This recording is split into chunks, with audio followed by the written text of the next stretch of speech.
Muy bien, pues vamos a continuar entonces con nuestra serie Verdaderamente Libres. Vamos a nuestro tema número 7 que le titulé Libres de la opresión. Sí, texto base que vamos a ver hoy, que vamos a leer, es el libro de Éxodo en el capítulo 3, versículos 7 al 9. Éxodo 3, 7 al 9. Mire, la sociedad en la que vivimos, mis hermanos, es víctima de opresión. Usted ve a su alrededor y hay bastante gente oprimida en estos tiempos.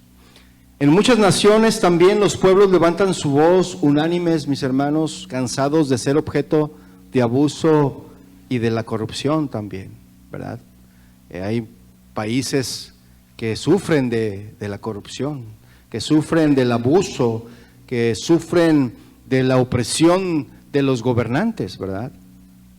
Y en un nivel más personal, mis hermanos, podemos nosotros también ser víctimas y estar bajo las garras de la opresión. Y vamos a ir viendo qué es esto de la opresión, porque a veces estamos bajo la opresión, pero no sabemos si es o no la opresión. Este mal, mis hermanos, no comenzó en este siglo o en el anterior, ¿eh? No, mis hermanos. Ya en la Biblia encontramos registros que indican claramente la presencia de este mal afectando al pueblo de Dios. Y lo vemos ahí en Éxodo, ustedes en Éxodo 3, ¿verdad? Pero denle nada más, deje un apartado breve. Vaya a Éxodo 1, capítulo 8, para leer rápidamente lo que sucedió allí. Éxodo 1:8, ¿lo tiene? Dice Éxodo 1:8, pero llegó al poder en Egipto otro rey que no había conocido a José y le dijo a su pueblo, cuidado con los israelitas, que ya son más fuertes y numerosos que nosotros. Le estoy leyendo la nueva versión internacional, porque algunos así, ¿verdad? Versículo 10 dice, vamos a tener que manejarlos con mucha astucia, de lo contrario seguirán aumentando, y si estalla una guerra, se unirán a nuestros enemigos, nos combatirán y se irán del país. Fue así como los egipcios pusieron capataces para que ¿qué? Oprimieran a los israelitas. Faraón, mis hermanos, representa al enemigo de nuestras almas, ¿sí? Satanás, que con sus maquinaciones siempre tratará de mantenernos oprimidos, mis hermanos, ¿sí? Oprimido por la enfermedad, los problemas económicos, el estrés a causa de los desafíos del diario vivir, situaciones familiares, adicciones al alcohol o a la droga, ¿verdad? Cualquier tipo de opresión, mis hermanos, persigue al menos dos objetivos, cualquier tipo de opresión. Y el primero es frustrar el propósito de Dios en tu vida. Eso es lo que quiere la opresión, frustrar el propósito de Dios en tu vida. Y a veces, mis hermanos, la opresión es tan grande que nos sofoca. Solamente estamos pensando, estamos lamentando y sufriendo mientras perdemos de vista la visión general, ¿sí? Y perdemos el enfoque distrayendo nuestra atención, mis hermanos, a los problemas. Y perdemos de vista el eterno plan y el propósito de Dios para nuestras vidas. Nos desenfocamos por estar preocupados o quejarnos en lo que tenemos, que nos está afectando, y no poner nuestros ojos en el autor y consumador de la fe. Nos distraemos, mis hermanos. Y ese tipo de procesos dejamos de ser luz a quienes nos rodean, ¿sí? Por eso muchos a veces dicen, ¿tú eres cristiano? Mejor no quiero ser cristiano. Si es así, mejor no. Posiblemente, mis hermanos, dejamos de hablar a otros de la grandeza de Dios, porque nuestra mente solo está ocupada en sobrevivir y salir de la mala situación, ¿sí? Y el segundo objetivo de la opresión es alejarnos de Dios, o de lo contrario, dificultar nuestra comunión con Él, ¿sí? ¿Cuántos tienen comunión diaria con el Señor? ¿Cuántos tienen un devocional que al levantarse usted ora al Señor y le da gracias? ¿Cuántos le dan gracias a Dios por sus alimentos? ¿Sí? Tenemos que ser agradecidos, ¿verdad?, con Él. Pero cuando Faraón, mis hermanos, supo que el pueblo de Dios quiso ir al desierto para adorar a Dios, le impuso más carga. ¿Se fija? Y cuando la gente quiere adorar al Señor, viene el enemigo y pone carga, ¿verdad? Pesada. Y es probable que cuando tomamos la decisión de buscar más a Dios, es decir, orar, leer su palabra, participar con nuestros dones y talentos en la obra de Dios, es entonces cuando el enemigo va a tratar, mis hermanos, de oponerse a esto trayendo opresión, como les decía. Su deseo es que tires la toalla, hermano, ¿sí? Que abandones la carrera y que des un paso al costado. Esa es ese es el deseo, ese es el objetivo de Satanás, mis hermanos, que es el opresor por excelencia. Y en los capítulos de Éxodo, en el que tomamos como texto, vemos que el pueblo de Dios clamó y Dios envió a un libertador. Vaya por favor a Éxodo 3, verso 7. ¿Lo tiene? Déjenle, abro aquí mi agua.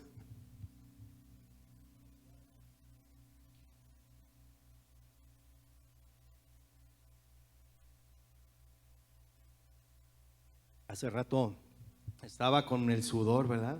No eran lágrimas, hermanos, era el sudor. También eran lágrimas, pero Éxodo 3:7 dice: pero el Señor siguió diciendo: ciertamente he visto la opresión que sufre mi pueblo en Egipto. Los he escuchado quejarse de sus capataces y conozco bien sus penurias.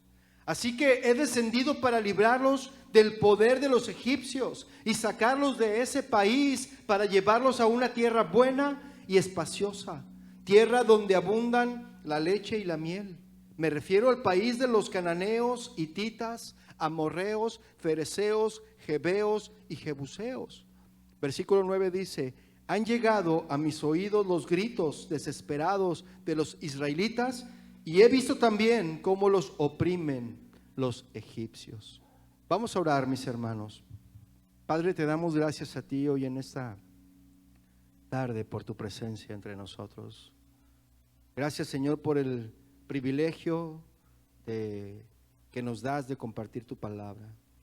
Gracias, Padre, porque es una responsabilidad muy grande que tú has puesto en mis labios. Y yo te ruego, Señor, que tu Espíritu Santo fluya con poder y que hable a nuestros corazones y que permitas y nos muestres ser libres de toda opresión, Señor. Gracias, Padre, porque tú siempre eres fiel, eres bueno y tú siempre tienes cuidado de nosotros. Te adoramos y te bendecimos a ti en el nombre de Jesús. Amén. Hermanos, la opresión toma poder en los oprimidos cuando estos, los que están oprimidos, se vuelven cómplices de la opresión, otorgándole permisos, sometiéndose o simplemente no haciendo nada, ¿sí? Te conformas con la opresión. Y hay fuerte evidencia bíblica, mis hermanos, de que un cristiano no puede ser poseído por un demonio, ¿eh? O sea, no hay que malinterpretar esto, mis hermanos. La opresión es muy distinta a la posesión, ¿sí? O sea, un cristiano nacido de nuevo, un creyente que ha creído en Jesucristo, es imposible que Satanás venga y lo posea. ¿Que lo oprima? Sí. Sí puede venir Satanás y oprimirnos, mis hermanos. Entonces surge la pregunta, ¿verdad? De ¿qué influencia o poder un demonio puede tener sobre un cristiano? ¿Verdad? Surge esa pregunta. Muchos maestros de la Biblia, mis hermanos, describen la influencia demoníaca en un cristiano como opresión, ¿sí? De esa manera es como influye Satanás en nuestras vidas, trayendo opresión a nuestras vidas, ¿sí? La Biblia dice que el diablo busca devorar a los creyentes. ¿Qué dice Primera de Pedro 5:8? Practiquen el dominio propio. La Nueva Versión Internacional dice esto, ¿verdad? Practiquen el dominio propio y manténganse alerta. Su enemigo, el diablo, ronda como león rugiente buscando a quien devorar. Fíjese. Y Satanás, mis hermanos, y sus demonios conspiran contra los cristianos. Y si no me cree, vaya a Efesios capítulo 6, verso 11. Yo le voy a leer la Nueva Versión Internacional. Efesios 6, 11. Fíjese lo que dice ahí, ¿eh? ¿Lo tiene? Dice, póngase toda la armadura de Dios para que puedan hacer frente a las artimañas del diablo. Porque nuestra lucha no es contra seres humanos, sino contra poderes, contra autoridades, contra potestades que dominan este mundo de tinieblas, contra fuerzas espirituales malignas en las regiones celestiales. Por lo tanto, pónganse toda la armadura de Dios para que cuando llegue el día malo puedan resistir hasta el fin con firmeza. Y la palabra de Dios es muy clara, mis hermanos. Nuestra lucha no es ni con carne ni con sangre. Nuestra lucha no es con nuestra suegra, mis hermanos. No es con nuestro hermano, con nuestros padres jóvenes. Nuestra lucha no es carnal. Nuestra lucha es espiritual. ¿Sí? Todo esto es espiritual, mis hermanos. Si yo me paro aquí enfrente, delante de ustedes, en pecado, yo lo que voy a transmitir es espiritual. ¿Y sabe cómo después ustedes van a andar en sus vidas? Igual o peor, de verdad. Y desafortunadamente así hay muchas iglesias, ¿verdad? Entonces, tal como Satanás intentó hacer con Jesús, mis hermanos, que dice ahí en Lucas 4:2, no lo busquen, nada más yo se lo digo rápidamente. Ahí en Lucas 4:2 dice que Jesús fue tentado por el diablo, ¿verdad? Eso es lo que dice. Las fuerzas demoníacas nos tientan a pecar. Si a Jesús, mis hermanos, Satanás fue para hacerlo caer, que claro que no iba a caer, ¿verdad? Porque dice la palabra que él fue tentado o fue probado en todo, pero jamás pecó. Pero ¿de qué nos vamos a salvar entonces si Jesús fue tentado por Satanás? ¿Nosotros de qué nos vamos a escapar? No tenemos ningún privilegio, ¿verdad? Satanás va a venir y ha venido con algunos y los ha hecho caer, ¿sí? Entonces las fuerzas demoníacas nos tientan, mis hermanos, para pecar y se oponen a nuestros esfuerzos para obedecer a Dios. ¿A cuántos les ha pasado eso? Que se sienten con desánimo, con desgano. ¿Cuántos se han sentido así? Esa es opresión, mis hermanos. Mire, si el cristiano permite que los demonios tengan éxito en estos ataques, el resultado va a ser la opresión. Sí. La palabra oprimidos, mis hermanos, significa literalmente golpear a través de. Esta palabra oprimido significa desmenuzar, romper en pedazos, quebrantado de corazón y del cuerpo. Fíjese, y del cuerpo también.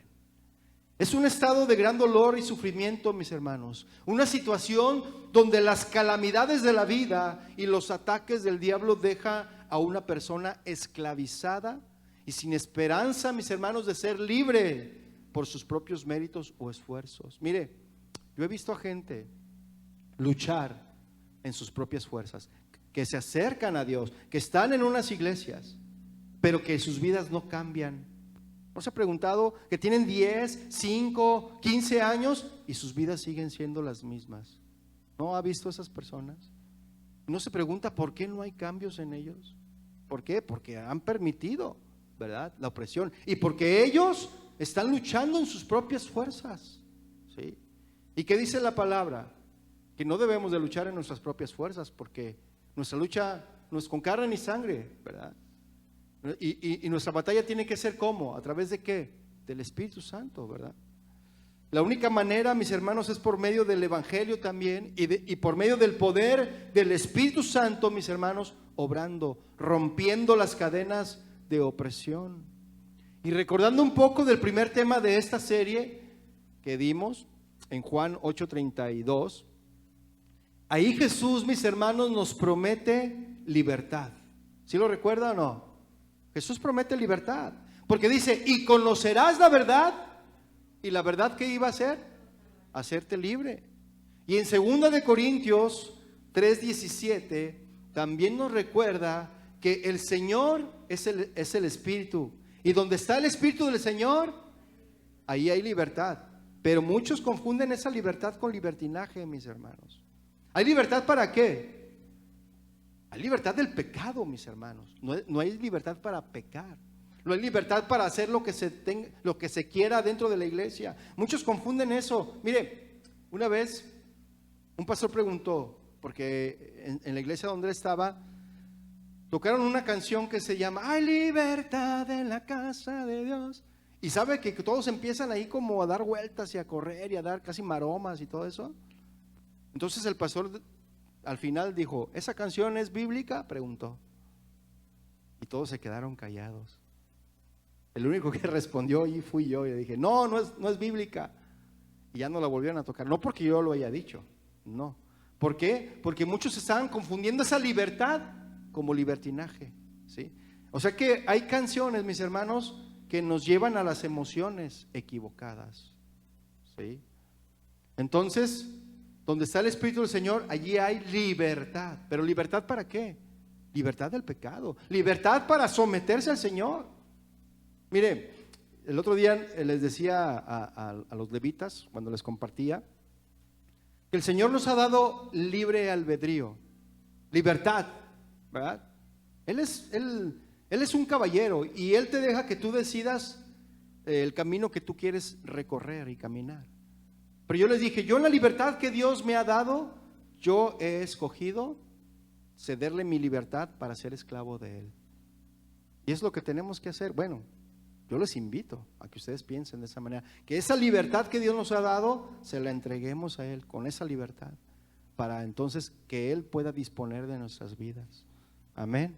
Porque miren, la opresión demoníaca, mis hermanos, es cuando un demonio es temporalmente victorioso sobre la vida de un cristiano. En serio. Porque viene Satanás, te tienta y exitosamente hace caer a un cristiano en el pecado. Y luego dificulta, ¿verdad?, su capacidad para servir a Dios con un fuerte testimonio. ¿Cómo es esto? Mire, dice la palabra de Dios que el pecado nos separa de Dios.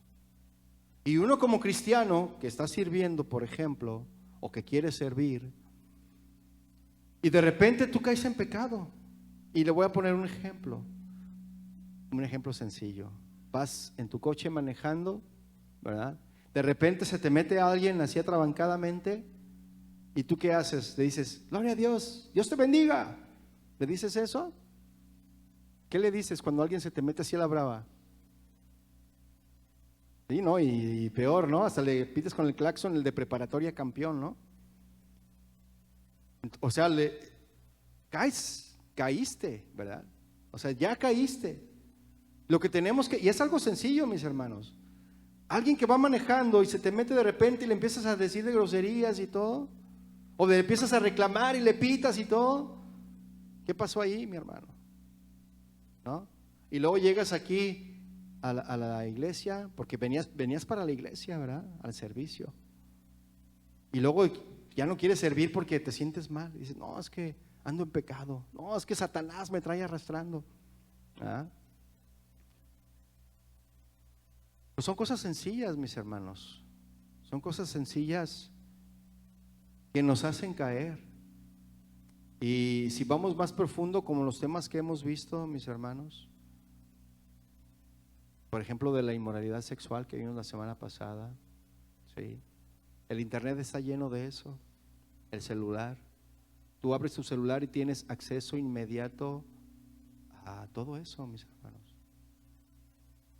Por eso tenemos que tener cuidado, porque la verdad que el celular, y si no es bien utilizado, también podemos caer. Satanás es como león rugiente. Está buscando a ver quién está descuidado. Mire, el internet, tú te metes al internet y todo, en donde sea te invaden de temas sexuales. Aún en el Facebook, en el YouTube, en cualquier TikTok, en lo que te metas. Y hay algunos que se quedan ahí clavados, que ya cayeron. Está ahí el anzuelo, mis hermanos. Está el anzuelo ahí. Y es como ese pez, ¿no? Va el pescador, le metes a la caña, al anzuelo, le pones la carnada y la arrojas al río, a la laguna. Y ahí estás esperando, ¿verdad?, a que alguien caiga. Y ahí está el anzuelo, mis hermanos, en las redes sociales. Ahí está la red esperando que el pez caiga. La red social, ¿verdad? y más en los jóvenes. Entonces tú caes en la tentación y ¿qué es lo que pasa? Empiezas a luchar, a querer salir de eso que te atrapó.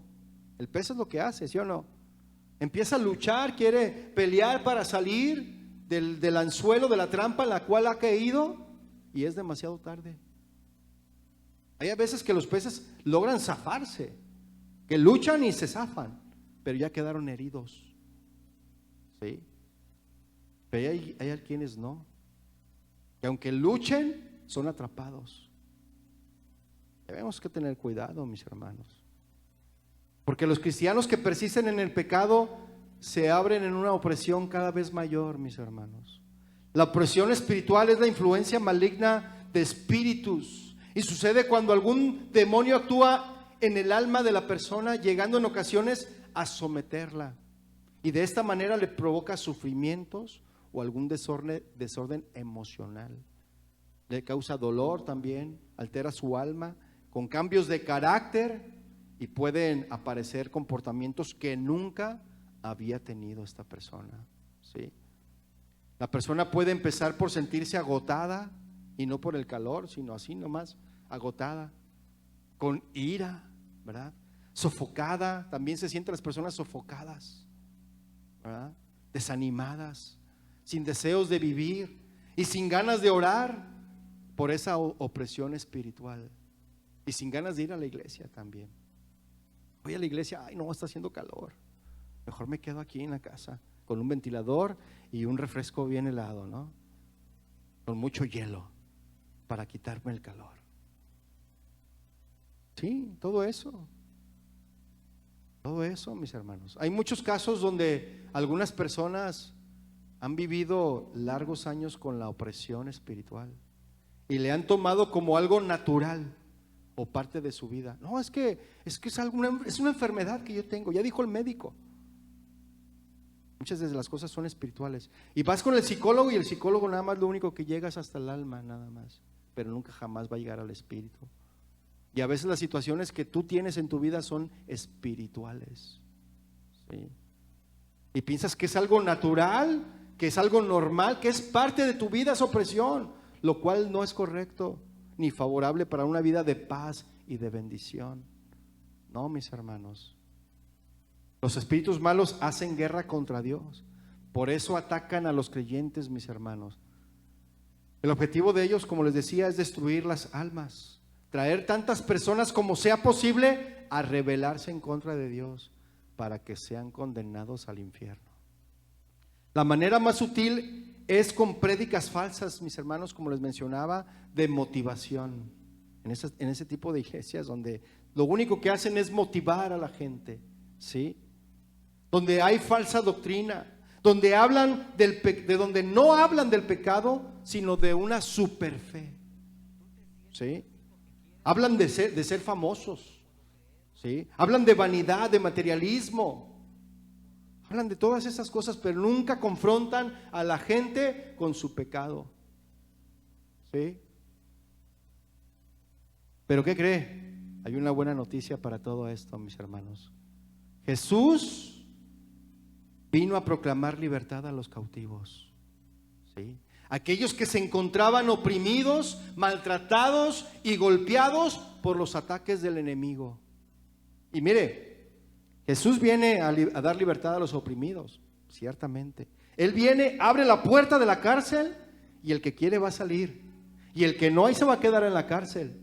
Jesús le dice, ya te rescaté, ya está la puerta abierta, sal de esa situación, sal de esa forma de pensar, sal de ese estilo de vida. Pero muchos se quedan ahí en la cárcel, no quieren salir de esa opresión, ¿sí? Todos los que se hallaban esclavizados bajo la potestad de Satanás, mis hermanos, encuentran libertad al venir a los pies de Jesús. ¿Cuántos encontraron esa libertad? Amén. Esa es la verdadera libertad, mis hermanos. En Hechos 26:18 nos confirma esta misión que Jesús tuvo. Hechos 26:18.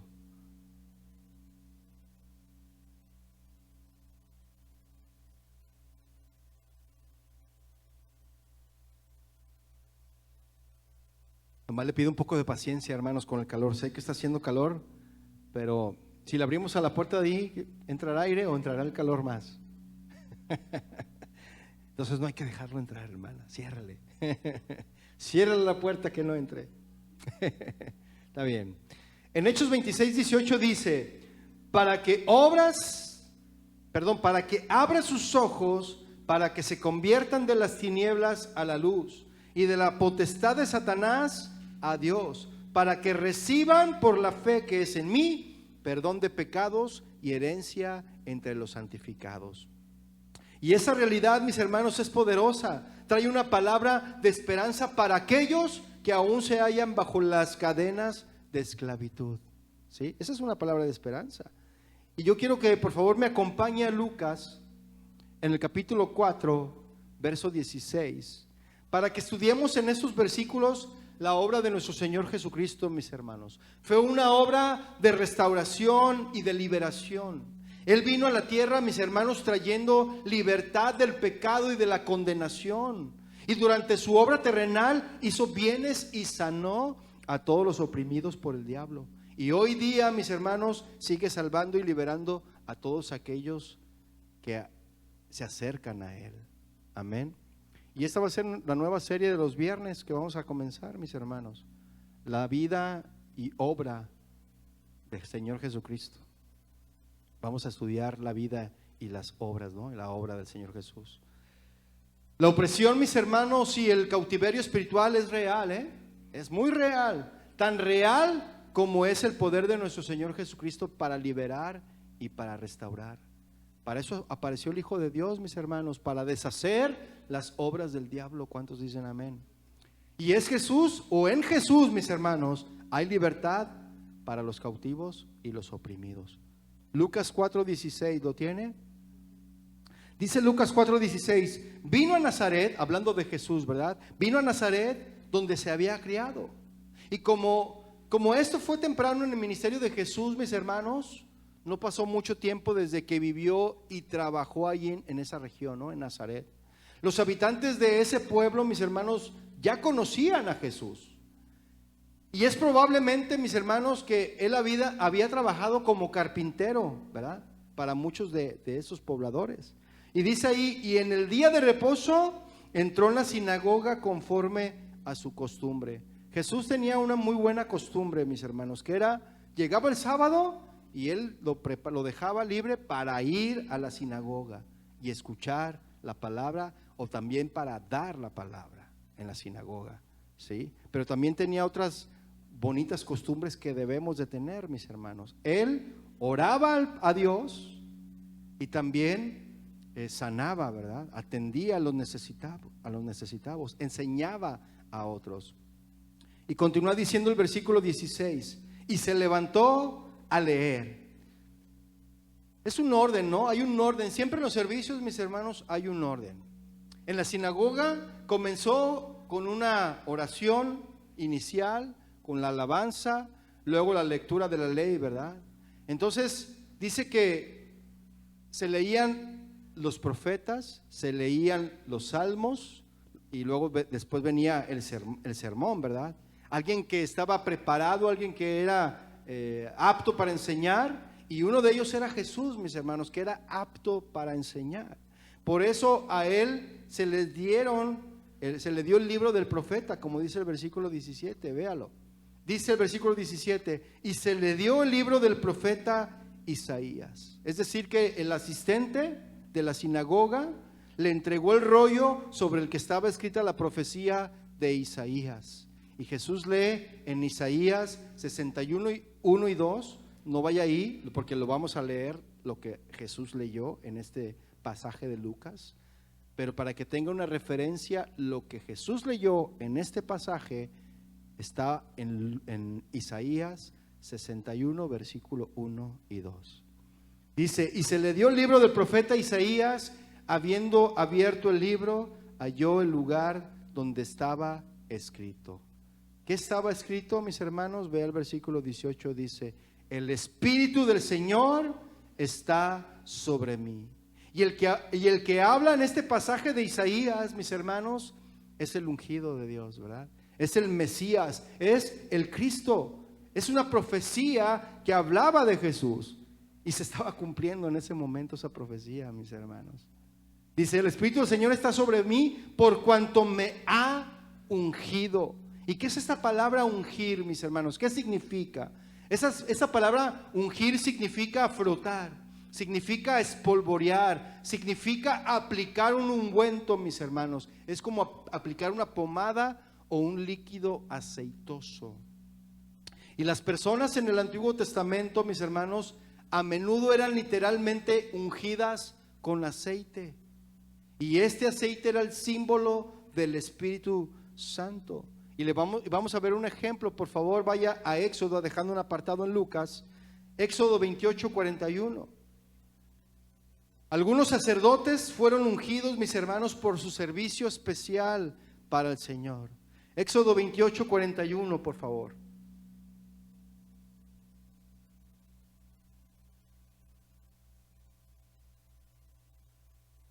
¿Lo tiene? Y con ellos vestirás a Aarón tu hermano y a sus hijos con él, y los ungirás y los consagrarás y santificarás para que sean mis sacerdotes. Entonces se aplicó el aceite, mis hermanos, de manera literal, pero como una señal del Espíritu Santo sobre sus vidas y servicios, ¿sí? Y el aceite, mis hermanos, en la cabeza era solo la representación externa del verdadero trabajo espiritual obrando dentro de ellos. Y regresando al pasaje de Lucas 4, entonces dice que fue ungido, ¿verdad? ¿Para qué fue ungido? Según Isaías 61, en esta profecía, mis hermanos, el Mesías anunció que Él vino a sanar el daño que trae el pecado. Eso es lo que Él estaba anunciando. El pecado, mis hermanos, causa gran daño, ¿sí o no? Por lo que debe haber una gran obra de redención, mis hermanos. Observemos las implicaciones de la misión del Mesías. Él había venido para afrontar los enormes problemas, mis hermanos, que han afligido la humanidad a lo largo de la historia. Él a eso vino, a afrontar. Entonces fue ungido ¿para qué, mis hermanos? Para dar buenas nuevas a los pobres. Es decir, para predicar el evangelio a los pobres. El pecado, mis hermanos, empobrece. ¿Cuántos sabían eso? Empobrece. Y el Mesías trae buenas nuevas a los pobres, a los que viven en pecado, a los que están pobres por causa del pecado. Y luego dice, me ha enviado a sanar a los quebrantados de corazón.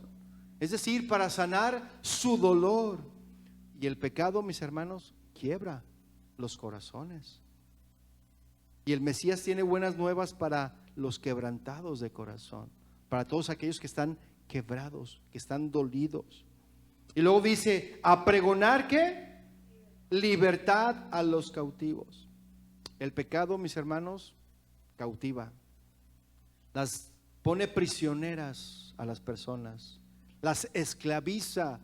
El pecado esclaviza, mis hermanos. Y el Mesías a eso vino, a liberarnos del pecado. La frase que vemos aquí, a pregonar libertad a los cautivos, desde los términos griegos, mis hermanos, nos plantea la idea de publicar o dar a conocer la libertad para alguien que ha sido capturado por la lanza o que es prisionero de batalla, ¿sí? Nos habla entonces de un conflicto, mis hermanos. Nos habla de un trauma donde la persona que fue capturada por el enemigo, es decir, que hay heridas del corazón, abusos, rechazos, y por consecuencia su vida o alguna área de su vida no experimenta la libertad y bendición en Cristo. Hay personas, mis hermanos, que no pueden ser libres, que ya tienen un camino recorrido en el cristianismo, pero no son libres, mis hermanos, porque no han perdonado. Hay algunos que vienen arrastrando situaciones desde su infancia, situaciones, vivencias difíciles, mis hermanos. ¿Cuántos de aquí no pasamos dificultades de la infancia? Yo no sé, pero yo sí pasé dificultades en la infancia. Mi infancia no fue fácil, ¿sí? Yo quedé huérfano, no sé si ya le había platicado, a los 2 años de edad, yo quedé huérfano de padre. Y mi madre tenía que salir a trabajar para mantener a sus 2 hijos, ¿verdad? Que habían quedado. Pero ella tenía que dejar encargados a esos 2 hijos en algún lugar. Antes no existían las guarderías, mis hermanos, como las hay hoy. Tenía que dejarlos, por lo regular siempre los hijos se quedan ¿en dónde? Con las abuelitas, así es.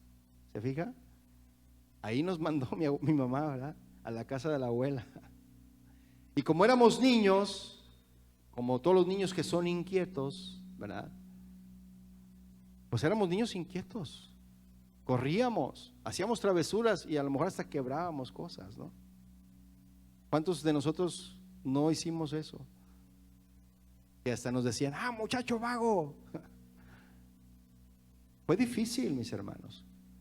Y como mi abuela ya había pasado su tiempo de cuidar niños, porque ya era abuelita, ¿no? Ya no era mamá. La responsabilidad de los padres es cuidar a los hijos. No es la responsabilidad de las abuelas. Pero hay abuelas que también les gusta cuidar a los nietos, ¿verdad? Pero después ahí andan educando a los hijos a su manera y no a la manera de la mamá.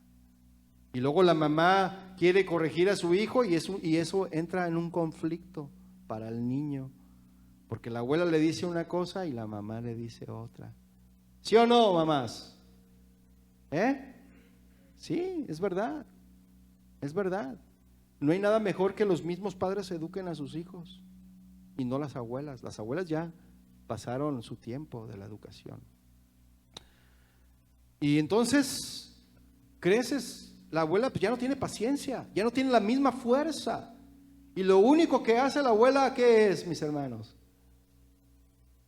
La corrección, ¿verdad? Pero no la corrección bíblica, la corrección que le dieron a ella cuando era niña, ¿no? A mí me contó una vez mi abuela, que ya murió, que en paz descanse, ya murió. Ella me contó que su mamá mojaba una cuerda y que con esa le daba chicotazos. Imagínense la disciplina que le daban. ¿A cuántos de los aquí les dieron así? Hermana, ¿usted le dieron así chicotazos también? ¿Con cuerdas? Duele eso, ¿verdad que sí? Y duele. Pero era por falta de ignorancia, mis hermanos, de saber cómo corregir a los hijos. Y todo eso venimos arrastrando. Mire, yo cuando me quedé con mi abuela, ella ya no tenía paciencia, yo corría y no me alcanzaba. Pero cuando me alcanzaba, con lo que tuviera en la mano, mis hermanos, en serio, me daba disciplina. A veces, una vez me acuerdo, y no es amargura, nada más me acuerdo, que una vez agarró un tacón, o sea, un zapato con un taconzote así, y en la cabeza, ¡pum! Ay, me dolió que ¿no? Yo creo que por eso soy cabezón, hermano. Y todo eso, mis hermanos, vienes arrastrando. Y no se manifiesta hasta, ¿sabes cuándo? Hasta que te casas con tu esposa, con tus hijos, porque quieres hacer lo mismo con ellos, o haces lo mismo con ellos. Los disciplinas de la misma manera que a ti te disciplinaron. Y eso vienes arrastrando. Y hay gente, mis hermanos, que aún siendo cristianos, no han sido libres porque no han perdonado. Debemos de perdonar, mis hermanos. Todos pasamos por traumas, todos pasamos por situaciones difíciles, pero tenemos que aprender a perdonar. Porque si no perdonamos, mis hermanos, de ahí se agarra Satanás para hacernos infelices, para no poder ser libres. Nos oprime y nos recuerda. ¿Te acuerdas? ¿Te acuerdas cuando tu abuelita te pegó con el tacón? Y tú, sí, es cierto. No, pero ahorita me voy a desquitar con mi hijo, ¿verdad? Y te desquitas con tu hijo y le pegas de la misma manera, y después viene el remordimiento, no el arrepentimiento. el remordimiento y dices, ay, ¿sabes qué, hijo? Perdóname, no lo vuelvo a hacer. Pero pasan los días y ¿qué crees? Lo vuelves a hacer. ¿Sí o no? Y todo eso es opresión, mis hermanos. Estamos oprimidos y a su vez estamos oprimiendo a las generaciones que siguen. Tenemos que perdonar, mis hermanos, para ser libres. ¿Sí o no? Mire, por su cara estoy viendo que sí está entendiendo. Gracias a Dios por eso. Y Jesucristo vino a eso, mis hermanos, a traernos libertad, ¿sí? De todas esas cosas. Y continúa diciendo el versículo 18, a dar vista a los ciegos. El pecado, mis hermanos, nos ciega, ¿sí o no?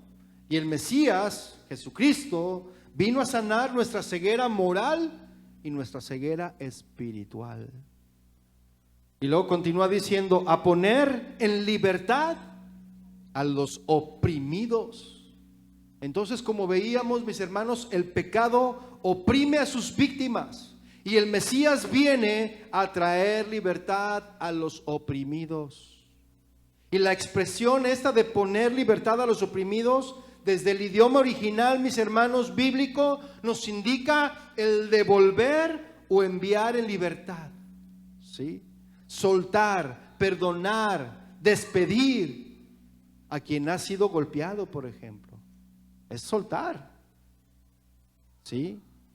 A quien ha sido golpeado, a quien ha sido herido, maltratado o quebrantado por las calamidades. Tenemos que aprender a soltar. Él ha traído esa libertad, mis hermanos. Entonces esta frase nos habla de aquella persona que está bajo un yugo o manto de tristeza, ¿no? De un miedo, un dolor, una decepción o frustración por sus continuos fracasos y caídas emocionales o materiales, ¿sí? El cautiverio, mis hermanos, se puede ver o percibir cuando la persona sufre continuas depresiones y no intenta nada nuevo. Por el contrario, quiere que la vida se acabe. Es preferible morir. Algunos dicen así, piensan, ¿eh? Por eso tenemos que tener cuidado con la opresión, mis hermanos. Porque la opresión, o más bien la depresión, es parte de la opresión que Satanás viene y trae. ¿Y tú te la crees? Y afortunadamente, mis hermanos, Jesús no vino solo a predicar libertad o incluso a traer libertad. No, mis hermanos. Jesús vino a hacer la liberación para nosotros. ¿Cuántos dan gracias a Dios por eso? Porque Jesús es el que es nuestra liberación. Ve al versículo 19.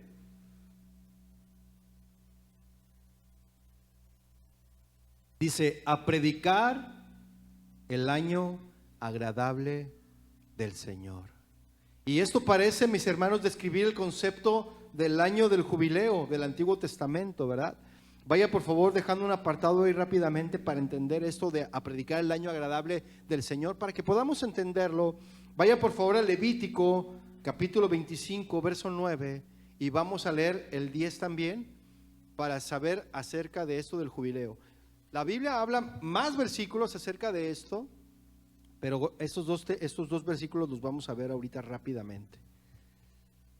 Levítico 25, verso 9. ¿Lo tiene?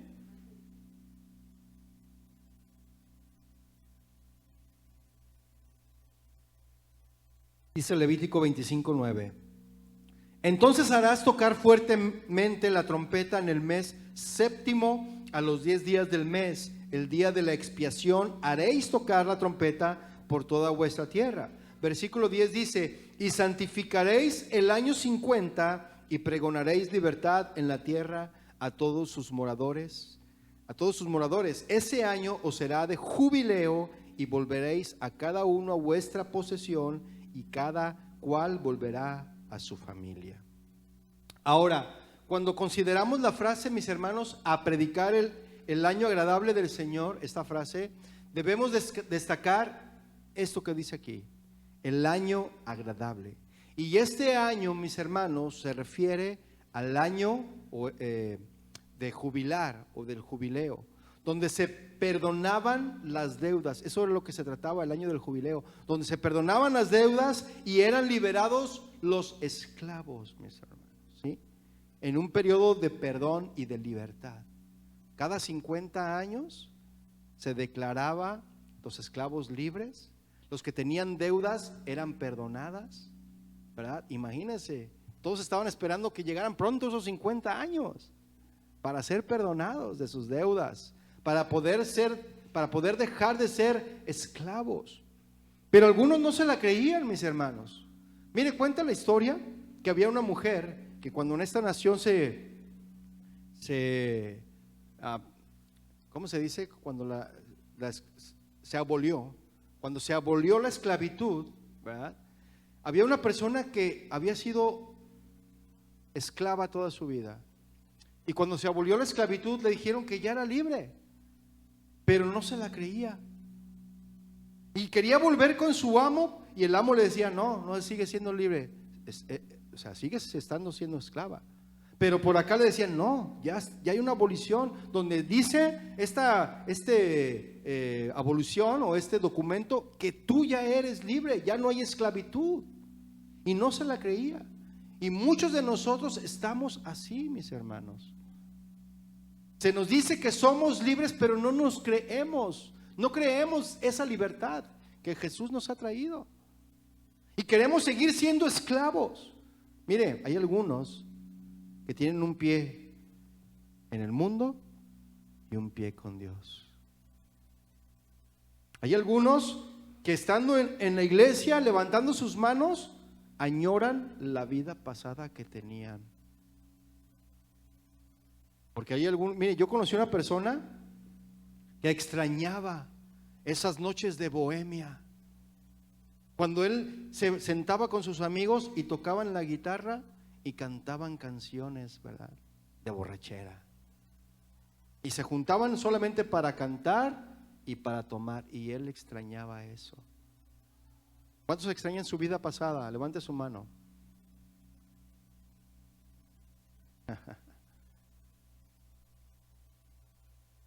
Hay algunos, ¿no?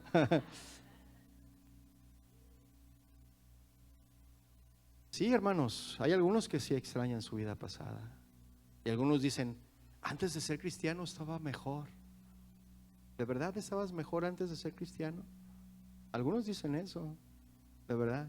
Yo antes de ser cristiano estaba mucho mejor. No me pasaba lo que ahora me pasa. Pues claro, ya vimos que cuando el pueblo de Dios quería ir al desierto para adorar a Dios, ¿qué se levantó? La oposición. Y el pueblo de Egipto, el faraón, se levantó en contra del pueblo de Israel para ponerle opresión, para ponerle más carga pesada y que no fueran al desierto a adorar al Señor. Así que mi hermano, cuando tú quieres y deseas adorar al Señor, prepárate, porque va a venir la opresión de parte del enemigo y te va a querer desanimar y te va a decir, no vayas. Ay, sí es cierto, mira, va a empezar el partido de las Chivas. Y si ganan, pueden subir en la tabla general y pueden hasta calificar. Oh, sí es cierto, va a estar bueno el partido, ¿no? Van a jugar los 49ers. ¿No quieren elevar los 49ers? No, ¿verdad? Pero muchos así dicen, no, sí es cierto, mejor me quedo. Ay, qué flojera. Oh, está haciendo mucho calor. Sí, está haciendo mucho calor. No vayas. Y no van. Y se quedan en sus casas. El enemigo va a traerte el desánimo, mis hermanos. Pero hay muchos, como le decía, que tienen un pie, así, quieren venir a la iglesia, anhelan, desean, les gusta lo que hay aquí porque los hace sentir bien, pero saliendo de aquí quieren seguir viviendo su vida pasada. También conocí otra persona, mis hermanos, que iba a la iglesia. Y luego a veces, porque nosotros los llevábamos, me decía, ¿ahora no van a ir a las terapias? Así decía. ¿A las terapias? ¿A cuáles? No vamos a ir con al psicólogo. Vamos a ir a la iglesia a adorar al Señor. Ay, es que cuando yo voy ahí me siento así como que, ay, bien, bien suave. ¿Van a ir? Sí, sí, vamos a ir. Ah, yo voy con ustedes. Y se iba. La llevábamos. Pero cuando salía de ahí, seguía viviendo su vida normal de pecado. Nomás escuchaba, sentía la tranquilidad momentánea, pero después se iba y seguía viviendo su vida normal. Y después venía el remordimiento, ¿verdad? De durante toda la semana, y quería otra vez regresar para sentir alivio. Y así estaba Saúl, mis hermanos. Saúl ya había pecado, ya había sido desechado por Dios. Y David llegaba y tocaba el arpa, ¿ah? Hacía una reunión de alabanza ahí en el lugar donde Saúl estaba. Se reunía él para alabar al Señor y Saúl sentía alivio, pero dejaba de tocar y ¿qué pasaba? Volvía a ser el mismo y quería matar a David. Estaba oprimido, mis hermanos. Saúl estaba oprimido y muchos así estamos, oprimidos. ¿Sí? Versículo 20 de Lucas dice: y enrollando el libro, lo dio al ministro y se sentó. Yo me imagino él leyó, se lo dio al ministro el libro y fue a sentarse. Y dice que todos los ojos en la sinagoga estaban fijos en él. Cuando Jesús fue a tomar asiento, todos así, mire, con la mirada, siguiéndolo hasta donde iba a sentarse. Sí. Y una vez que él captó la atención de todos, vea lo que le dijo Jesús a todos. Y comenzó a decirles: hoy se ha cumplido esta escritura delante de vosotros. Con estas palabras, mis hermanos, Jesús contestó dos preguntas que quizá la gente que estaba en ese lugar se estaba haciendo. ¿De quién escribió Isaías? ¿De quién? Porque ellos no sabían, todavía no tenían la revelación que hoy tenemos nosotros, mis hermanos. Y yo creo que ellos se preguntaban: ¿de quién habrá escrito Isaías? Y Jesús respondió: Isaías escribió de mí. A lo mejor se hacían también esta pregunta: ¿cuándo sucederá esto que dice Isaías allí?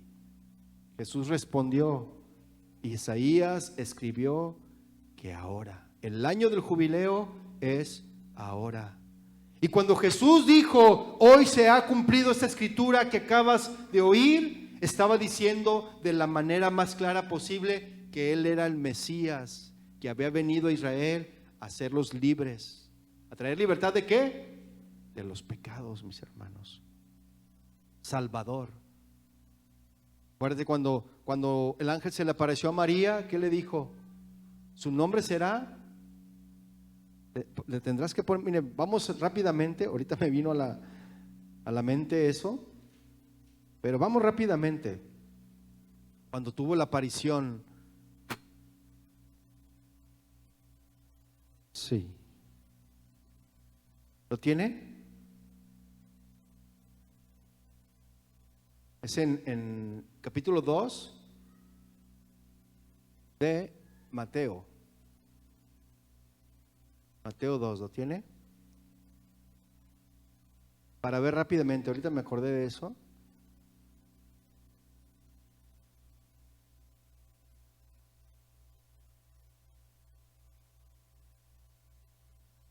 Bueno, sí, ¿sí se escucha?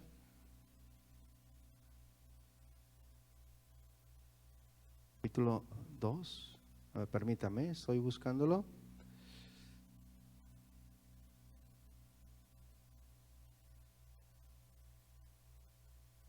No, perdón, es Lucas 2. Yo me confundí. Lucas 2, perdón.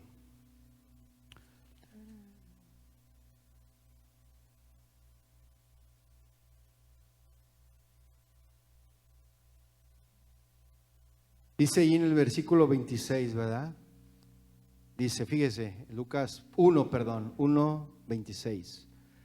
Dice: el sexto mes el ángel Gabriel fue enviado por Dios a la ciudad de Galilea llamada Nazaret, a una virgen desposada con un varón que se llamaba José, de la ciudad de David, y el nombre de la virgen era María. Y entrando el ángel en donde ella estaba, dijo: salve muy favorecida, el Señor es contigo, bendita tú entre las mujeres. Mas ella, cuando le vio, se turbó por sus palabras y pensaba: ¿qué salutación sería esta? Entonces el ángel le dijo: María, no temas, porque has hallado gracia delante de Dios. Y ahora concebirás en tu vientre y darás a luz un hijo, y llamarás su nombre Jesús. Este será grande y será llamado Hijo del Altísimo, y el Señor Dios le dará el trono de David su padre, y reinará sobre la casa de Jacob para siempre, y su reino no tendrá fin. Y luego dice: entonces María dijo al ángel: ¿cómo será esto? Pues no conozco varón. Respondió el ángel, le dijo: el Espíritu Santo vendrá sobre ti, y el poder del Altísimo te cubrirá con su sombra. Por lo cual también el santo ser que nacerá será llamado Hijo de Dios. Y he aquí tu pariente Elisabet, ella también ha concebido hijo en su vejez, y este es el 6º mes para ella, que llamaban estéril, porque nada hay imposible para Dios. Pero dice el versículo 31, llamarás su nombre Jesús, que eso significa el Salvador, ¿verdad? Y él venía a salvar a su pueblo, ¿verdad?, de sus pecados. La otra escritura que no recordé ahorita bien es donde se le aparece el ángel a José, que quería dejarla secretamente, y le dice que no la deje, ¿verdad? Que no la deje, que porque el ser santo que esperaba María era del Espíritu, concebido del Espíritu Santo, ¿verdad? Le dice, ¿dónde es? Creo que es en el capítulo 1. Dice José, aquí dice, mire, y dará a luz, en el versículo 21 de Mateo 1:21 dice: y dará a luz un hijo, y llamará su nombre Jesús, porque él salvará a su pueblo ¿de qué? De sus pecados. Eso es lo que dice ahí. Y a eso vino Jesucristo. En ese momento se estaba cumpliendo lo que Lucas decía, mis hermanos, que Jesús había venido a traer salvación, que había venido a traer libertad a los cautivos. ¿A cautivos de qué? Del pecado. Del pecado que nos hace sufrir. Porque el pecado es lo que hace, mis hermanos. Nos hace sufrir. La opresión es lo que hace. Nos hace sufrir, mis hermanos. ¿Sí? La libertad, mis hermanos, es una de esas cosas que no se valora hasta que se pierde la libertad. Y como la mayoría de nosotros, mis hermanos, jamás hemos estado prisioneros, pues no conocemos otra vida que la que está fuera de la cárcel, ¿verdad? ¿O cuántos aquí han estado en la cárcel? Los niños están allá. Y entonces solo entendemos en parte la bendición que la libertad representa, mis hermanos. Mire, yo sé que algunos de aquí quizá, no sé, pudieron haber estado en algún momento de sus vidas en la cárcel. Pero se siente feo, ¿no? Estar allí. Ahora, imagínese una persona que está en la cárcel espiritual. ¿Sí?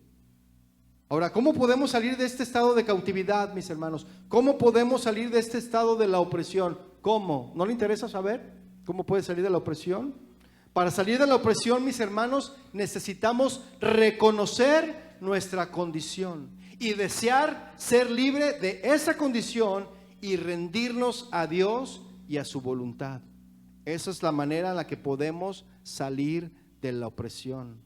Reconocemos, mis hermanos, nuestra condición una vez que somos confrontados, ¿verdad?, con la palabra.